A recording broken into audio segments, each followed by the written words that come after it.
नमस्कार दोस्तों। आज के हमारे इस वीडियो में हम आपके लिए दशा माता की व्रत कथा लेकर आए हैं। एक समय की बात है, राजा नल और रानी दमयंती अपने राज्य में सुखपूर्वक राज्य करते थे। राजा नल के 2 पुत्र थे। उनके राज्य में प्रजा सुखी और संपन्न थी। एक दिन राजमहल में एक ब्राह्मणी आई और रानी से बोली, रानी, दशा का डोरा ले लो, इसकी पूजा करके इसे गले में बांध लेना, आपके घर में सुख समृद्धि बनी रहेगी। रानी ने वह डोरा ले लिया। विधि अनुसार पूजन कर उसे गले में बांध लिया। कुछ दिनों बाद राजा नल ने रानी के गले में बंधा वो डोरा देखा तो पूछने लगे, दमयंती, इन सोने के जेवरों के साथ आपने ये डोरा क्यों पहना है? रानी दमयंती कुछ कहती उससे पहले ही राजा ने वो डोरा तोड़कर जमीन पर फेंक दिया। रानी ने डोरा उठाया और उसे पानी में घोलकर पी गई और राजा से बोली, महाराज, ये दशा माता का डोरा था, आपको इसका अपमान नहीं करना चाहिए था। जब रात्रि में राजा सो रहा था तो उसने स्वप्न में एक बूढ़ी महिला को महल में आते हुए देखा और माता लक्ष्मी को महल से जाते हुए देखा। सुबह उठकर राजा ने अपना स्वप्न रानी को सुनाया। रानी बोली, आपने हमारी अच्छी दशा को जाते हुए और बुरी दशा को आते हुए देखा है। अब यहाँ रुकने का कोई फायदा नहीं है। राजा रानी ने अपनी बहुओं को पीहर भेज दिया और बेटों को राजा भील के महल में छोड़ दिया। अपना मन लगाने के लिए अपने साथ एक पोता ले लिया। इस प्रकार राजा नल और रानी दमयंती अपने देश को छोड़कर दूसरे देश चले गए। चलते चलते रास्ते में राजा के मित्र सेठ का गांव आया। दूतों ने कहा, सेठ जी, आपके मित्र आ रहे हैं। सेठ ने पूछा, कैसे आ रहे हैं? दूत बोले, फटे हाल पैदल ही आ रहे हैं। सेठ बोला, बाहर के कमरे में रुकवाओ, हवेली में सेठानी और बहुएं सोचेंगी कैसा मित्र है मेरा। राजा नल और रानी दमयंती को बाहर के कमरे में ठहराया गया। उस कमरे में मोर की तस्वीर की खूंटी पर सेठानी का 9 लक्खा हार टंगा था। रानी ने देखा कि खूंटी हार को निगल रही है। ये देखकर रानी बोली, महाराज, इस समय हमें यहाँ से चले जाना चाहिए, नहीं तो हमारा चोरी का नाम लगेगा। राजा और रानी दोनों रात में ही वहाँ से चल दिए। आगे चले तो राजा की बहन का गांव आया। राजा ने बहन को खबर पहुंचाई, तुम्हारा भाई आ रहा है। बहन ने पूछा, कैसा आ रहा है? खबर देने वाले बोले, दुखी हाल, पैदल ही चला आ रहा है। बहन बोली, गांव के पीपल के नीचे ठहरा दो, नहीं तो सास और देवरानी कहेंगी कैसा भाई है मेरा। बहन भाई से मिलने के लिए एक थाली में चावल और मूंग ढककर ले गई। राजा नल के हाथ में लेते ही चावल और मूंग कीड़े मकोड़े बन गए। रानी दमयंती ने गड्ढा खोदकर उन्हें जमीन में गाड़ दिया। अब वह वहां से आगे चले। चलते चलते रास्ते में एक नदी आई। राजा ने वहां तीतर मारकर रानी को दिए और कहा, दमयंती, मैं पोते के साथ नदी में नहाकर आता हूँ, आप तीतर पका लेना। ऐसा बोलकर वो चले गए। जब राजा वापस आए तो रानी ने कहा, महाराज, पके हुए तीतर तो हांडी से भी उड़ गए। राजा ने कहा, दमयंती, मुझसे भी पोता नदी में बह गया। दोनों विलाप कर वहां से आगे चल दिए। रास्ते में उन्हें एक सूना बंजर बाग मिला। दोनों रात को वहीं सो गए। सुबह हुई तो बाग की मालकिन आई। उसने देखा कि बंजर बाग में कोपलें फूट रही हैं। वो उनसे बोली, तुम दोनों कौन हो? तब राजा नल बोले, हम तो भीखा के मारे हैं, रहने की जगह ढूंढ रहे हैं। मालिन बोली, अब तुम दोनों यहीं रहो और मेरे बाग की देखभाल करो। वह दोनों बाग में ही रहने लगे। दिन बीतते गए। ऐसे ही होली का दिन आया। राजा जब कुएं से पानी भरता तो बार बार पानी में कुछ आता और राजा उसे वापस कुएं में फेंक देता। रानी राजा से बोली, महाराज, पानी में बार बार क्या आता है जिसे आप वापस फेंक देते हो? राजा नल बोले, दमयंती, पानी में एक सूत की कुकड़ी और हल्दी की गांठ न जाने कहां से बार बार आ जाती हैं। रानी बोली, महाराज, इस बार अगर आपके पानी में कुकड़ी और हल्दी की गांठ आए तो आप मुझे दे देना। राजा बोले, दमयंती, पहले ही तुम्हारे इस कामन कोमन से हमारी यह दशा हो गई। अब तुम फिर वही सब करना चाहती हो। इस बार फिर राजा के पास पानी में हल्दी की गांठ और सूत की कुकड़ी आई।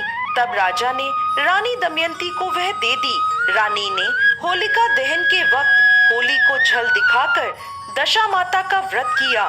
कुछ दिनों बाद राजा नल रानी दमयंती से बोले, दमयंती, इस नगर के राजा के यहाँ स्वयंवर है, मेरे कपड़े धो देना, मैं वहाँ जाऊंगा। रानी बोली, महाराज, आप इस दशा में भी वहाँ जाएंगे? राजा बोले, क्या हुआ दमयंती, दशा ही तो खराब आई है, दिल तो राजाओं का है। ऐसा कहकर राजा स्वयंवर में पहुंच गए। राजकुमारी ने सारे राजा और राजकुमारों को छोड़कर राजा नल को हार पहना दिया। वहां मौजूद सभी लोग हैरान रह गए। विद्वानों की सलाह से एक बार फिर राजकुमारी से अपना वर चुनने को कहा गया। राजकुमारी ने फिर से राजा नल को ही हार पहना दिया। नगर के राजा बोले, ऐसे ही तो मैं अपनी बेटी की शादी इस माली के नौकर से नहीं करूंगा। फिर एक प्रतियोगिता रखी गई। सभी राजा और राजकुमार शिकार करेंगे। जिसका शिकार सबसे अच्छा होगा उसी से राजकुमारी की शादी की जाएगी। सभी तैयार हो गए। राजा नल को बूढ़ा घोड़ा और जंग लगी तलवार दी गई। राजा बोले, यदि मैं असल राजपूत हूँ तो धारदार तलवार हो जाए और शायर ये घोड़ा हो जाए। ऐसा कहकर राजा ने घोड़े को एक थपकी मारी। थपकी मारते ही राजा की तलवार पैनी और धारदार हो गई और शायर घोड़ा हो गया। कुछ समय बाद सभी अपना अपना शिकार लेकर राजमहल पहुँचे। किसी के भी शिकार से राजा संतुष्ट नहीं हुए। उन्होंने पूछा, वो माली का नौकर कहाँ है? उसे ढूंढ के लाओ। सिपाही जंगल में पहुँचे तो देखते हैं कि एक पेड़ के नीचे वह सो रहा था। सिपाहियों ने उसे जगाया, शिकार का पूछा तो राजा ने कहा, पेड़ पर टंगा है, ले जाओ। शिकार देखकर नगर के राजा बहुत खुश हुए और बोले, ये है असल राजपूत का शिकार। राजकुमारी को राजा नल से ब्याह दिया गया। वह दोनों वहां से चले और अपने गांव में पहुंचे। रानी दमयंती ने छोटी रानी का स्वागत किया। दोनों रानियां एक दिन बैठी हुई थीं, तो रानी दमयंती बोली, आज तो अपने नगर की ओर बिजली चमक रही है। छोटी रानी बोली, दीदी, नगर? क्या हमारे नगर भी है? तब रानी दमयंती बोली, अपन नरवल कोट के राजा हैं, अपने ऊपर भीखा पड़ा था तो आज हम इस दशा में आ गए। छोटी रानी ने जाकर सारी बात अपने पिता को बता दी। नगर के राजा ने राजा नल से क्षमा मांगते हुए हाथी, घोड़े, हीरे जवाहरात लेकर उनको नगर की ओर रवाना किया। रास्ते में नदी आई तो आगे आगे तीतर सुभान तेरी कुदरत, सुभान तेरी कुदरत करते उड़ रहे थे। नदी के किनारे उन्हें एक महिला के पास अपना पोता भी मिल गया। वह बोली, यह तो मेरा बच्चा है, मुझे नदी के किनारे मिला था। उन्होंने उस महिला को खूब हीरे जवाहरात देकर पोते को लेकर आगे। रास्ते में राजा की बहन का गांव आया। राजा ने बहन तक खबर पहुंचाई, तुम्हारा भाई आ रहा है। बहन बोली, कैसा आ रहा है? खबर देने वाले बोले, हाथी, घोड़े, लाव लश्कर के साथ आ रहा है। बहन बोली, मेरे महल में ले आओ। भाभी बोली, नहीं बाईसा, हम तो उसी गांव के पीपल के नीचे रुकेंगे। बहन पकवान बनाकर वहां ले आई। तब रानी दमयंती ने जमीन में गड़े हुए चावल निकाले तो वह बेशकीमती हीरे मोती बन गए। उन्हें ननद को देते हुए बोली, बाई जी, आपकी अमानत हम यहीं छोड़ गए थे।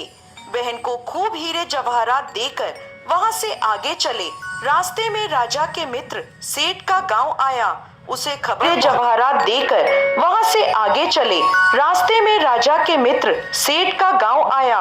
उसे खबर पहुंचाई गई, सेठ जी, आपका दोस्त आ रहा है। सेठ जी बोले, कैसा आ रहा है? खबर देने वाले बोले, हाथी, घोड़े, लाव लश्कर के साथ आ रहा है। सेठ जी बोले, लाओ मेरी हवेली में ले आओ। राजा नल बोले, हवेली में नहीं, हम तो बाहर के कमरे में ही ठहरेंगे। सेठ जी ने उनके लिए हलवा और पकवान बनाए। रानी दमयंती ने खूंटी के पास हलवा रख दिया। खूंटी ने हलवा निगल लिया और सेठानी का 9 लखा हार उगल दिया। राजा अपने मित्र से बोले, मित्र, हमारी दशा खराब आई थी, जो खूंटी भी हार निगल गई और हम पर चोरी का इल्जाम लगा। इसके बाद राजा नल अपनी रानियों के साथ भील राजा के पास पहुंचे और वहां से अपने पुत्रों को साथ लेकर अपने नगर की ओर चल दिए। जब अपने नगर के निकट पहुंचे तो नगर वासियों ने लाव लश्कर देखकर सोचा, हमारे राजा तो अपने पुत्रों को साथ लेकर अपने नगर की ओर चल दिए। जब अपने नगर के निकट पहुंचे तो नगर वासियों ने लाव लश्कर देखकर सोचा, हमारे राजा तो यहाँ है नहीं और किसी राजा ने हमारे नगर पर आक्रमण कर दिया है। तब उन्होंने नगर वासियों तक सूचना पहुंचाई, आपके राजा नल और रानी दमयंती आ रहे हैं। सभी ने उनका स्वागत किया और गाजे बाजे के साथ उन्हें महल तक पहुंचाया। राजा नल का पहले जैसा ठाट बाट हो गया। हे दशा माता, जैसे पहले राजा नल रानी दमयंती के ऊपर भीखा पड़ा, वैसे किसी पर भी ना पड़े और बाद में उन पर जैसी कृपा करी, वैसे ही इस कथा को कहते, सुनते और हुकार भरते सब पर करना। जय दशा माता।